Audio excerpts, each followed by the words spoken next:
In this video, we're talking about Zoro.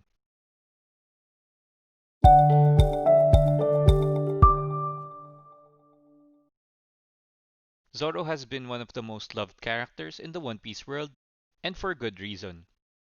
I personally like Zoro because he's super strong, he's quite funny, and when he's not funny, he's lost. But I think that most fans love him because of his badassery, and I really feel the same. He has a lot of those moments, and Oda couldn't have built those moments up any cooler. Now, we last saw Zoro fighting somewhere in Onigashima in the middle of Kaido's crew. The Straw Hat crew foreshadowed that he would get lost, so I'm still expecting him to do just that. But we still haven't seen him slash up the gifters that were trying to convince him to switch sides and join Kaido's crew. And I'm sure that it wasn't just me that assumed that Zoro would slash up those gifters while saying some badass lines in the process. That scene doesn't seem like it would be shown anymore, but I'm still hopeful that the focus would shift a bit more onto the missing Straw Hats very, very soon. And with that being said, will we see Zoro get lost before or during the fight? I personally feel that he's gonna get lost during the fight and appear conveniently in some place where the main event or where his main opponent is. Because I feel like Zoro would have small skirmishes with notable characters in between, like Hawkins, Drake, Sasaki, and possibly Queen or Jack. And after battling with these heavy hitters, I think he would get into his one-on-one. And there are a lot of possible opponents for Zoro right now, but I would like to narrow them down into three. First would be the newly introduced Hote. Pero could be a good candidate as well, but I personally want him to fight with King. We don't know how great of a swordsman King is yet, but we do know that Queen's bounty is around 1.3 billion. Yes, I get it. The bounty isn't an accurate reflection of a character's overall battle strength, but we could make a pretty good estimate for it using these bounties. And as of right now, King's bounty might be higher than Luffy's 1.5 billion bounty. And we could consider his strength to be somewhere around Katakuri's level. Personally, I would like to think that King's strength is considerably higher than Katakuri's. So if Zoro ends up fighting him and defeating him one on one, I am assuming that Zoro's bounty becomes about 1.6 billion and above. And we can officially think of Zoro as being a solid Yonko Commander level character. I will be very surprised if Zoro would get a lesser bounty than 1.6 billion, especially considering that he defeats King. And who knows, maybe he would even get to fight some of Big Mom's children, or maybe even the Marines in the process, making the world government respect the threat of all of the Straw Hats posed to them and what they stand for. Not just Zoro, because I'm expecting the other Straw Hats to make a considerable impact too. Now, Zoro fighting with King might be reminiscent of Zoro's fight with Braham, one of the Shandians that used the flash gun, because I'm totally assuming that King would try to use his Devil Fruit abilities to fly around while trying to slash Zoro up.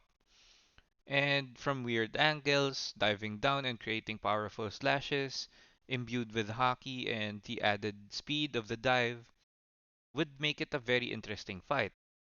He might also use his ability to create fire and make slashes more destructive. But I'm actually a bit concerned with that thought because we might see a 2 versus 1 with Kinemon backing Zoro up because he's been known to cut fire. So it might be possible that Kinemon fights with King as well before Zoro takes him on one. But whatever they do in their fight, I know we can count on Oda to make it awesome. I believe that during the fight with King though, Zoro would learn Ryuo and finally get the hang of using Enma. Right now, we haven't seen him use it for big attacks, which might be intentional because it consumes a lot of haki from the user to amplify the user's attacks. The average person that tries to use Enma usually gets drained of all of the haki the person has. So I'm totally expecting Zoro to learn Ryuo during his fight with King.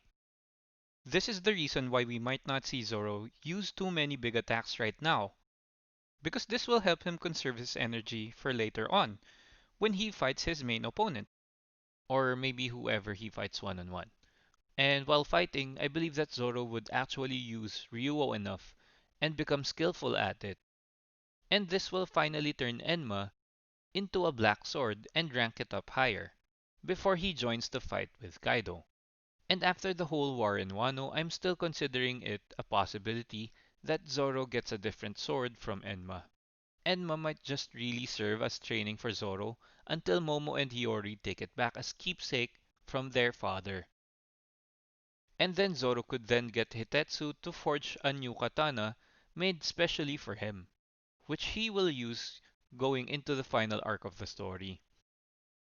Another thing that Zoro could potentially learn in Wano, while fighting all of the samurai that are now on the side of Kaido, is how Shoku Haki, and using Conqueror's Haki would become his coming out party to the whole world, as one of the newest candidates for the strongest swordsman in the world. And with these new power-ups, Zoro might be able to touch Mihawk's level of swordsmanship. I don't think that he's near it right now. I believe that he's about 70% of the way there, with King being around 85%. So after he defeats King, he would be around Fujitora level, around 90 to 95% of Mihawk's actual level. Because I think that Mihawk is well above every other swordsman in the world, especially at his peak. So if Mihawk was the best, then he would be around 100%. And if he is clearly better than all of the other swordsmen in the world, he would have to have a very wide, or at least a wide enough advantage, or a clear strength advantage over all of the other swordsmen. And the difference of 1, 2, or maybe even up to 5% is so little, so negligible. So for him to be clearly above every other swordsman, a difference in strength that is very much noticeable, around 10%, would be necessary.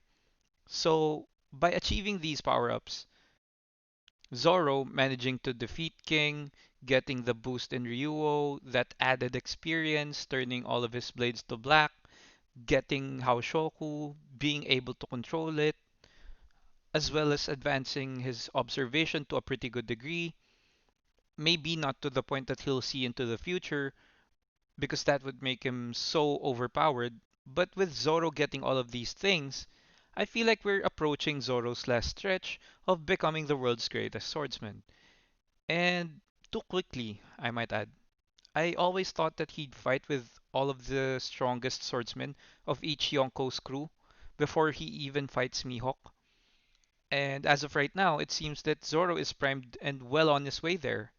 This really leaves me to wonder if we'll ever get to see Zoro fight with Mihawk. And if that fight needs to happen before he gets recognized as the greatest swordsman in the world. Especially now that the story is rumored to be entering the final arc soon, which makes me sad to think about it, but we might not get treated to the long drawn out fights that we all imagined that Zoro would be having against the strongest swordsman out there. So to wrap this up, I imagine that Zoro would be fighting Kizaru at some point, if and when they confront the world government, because I think that Fujitora might be a long shot, even if Isho is really a swordsman. I think that Isho, with his behavior, has a tendency of siding with the Straw Hats, even if he is a man of duty. But I'm sure it's going to be exciting to see. And that's it for today's video. I hope you enjoyed it. Crush like if you did, just like how Zoro will crush the samurai in Wano. And comment down below if you think that Zoro would turn all of his blades black during or after the war in Wano. And if you love One Piece, subscribe to the channel and hit the notifications button, because on the next video, we're reacting and reviewing One Piece chapter 987. It's gonna be fun, and I hope to see you in that conversation. And as always, stay safe. Peace.